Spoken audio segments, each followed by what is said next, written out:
ಪ್ರಿಯ ವೀಕ್ಷಕರೇ ನಮಸ್ಕಾರ. ಇದು 7 days voice news YouTube channel Davanagere. ಸಮಗ್ರ ಸುದ್ದಿಗಳಿಗಾಗಿ ನಮ್ಮ ಚಾನಲನ್ನು ಸಬ್ಸ್ಕ್ರೈಬ್ ಮಾಡಿ ಮತ್ತು ವರದಿಯನ್ನು ನೋಡಿ ಲೈಕ್ ಮಾಡಿ ನಮ್ಮನ್ನು ಪ್ರೋತ್ಸಾಹಿಸಿ.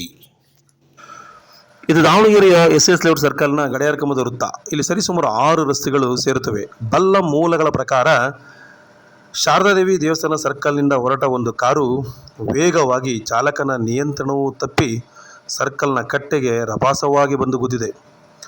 ಅಕ್ಕಪಕ್ಕದಲ್ಲಿದ್ದ 2 ಬೈಕ್ ಸವಾರರಿಗೂ ತೀವ್ರ ಸ್ವರೂಪದ ಗಾಯಗಳಾಗಿದ್ದು, ಕಾರು ಚಾಲಕ ಮಣಿಸಿಂಗ್ ಎನ್ನುವವರನ್ನು ಆಸ್ಪತ್ರೆಗೆ ಸೇರಿಸಲಾಗಿದೆ.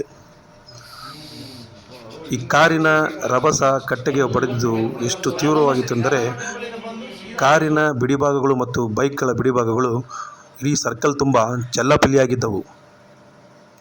ಕಾರಿನ ಚಾಲಕ ಮಣಿ ಸಿಂಗ್ ಎನ್ನುವವರಿಗೆ ಕಾಲಿಗೆ ಬಲವಾಗಿ ಪೆಟ್ಟು ಬಿದ್ದಿದ್ದು ಸಿಟಿ ಸೆಂಟ್ರಲ್ ಆಸ್ಪತ್ರೆಯಲ್ಲಿ ಚಿಕಿತ್ಸೆ ಪಡೆಯುತ್ತಿದ್ದಾರೆ ಎಂದು ತಿಳಿದು ಬಂದಿದೆ.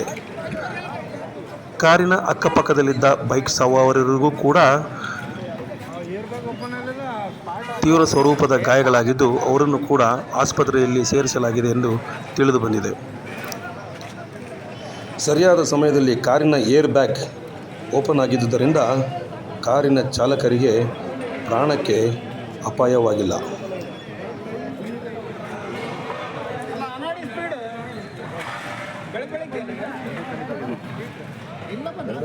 ಮುಗೀತು ಹಿಂಗೆ ಬರೋದ್ರೊಳಗಡೆ ಆಯಿತು.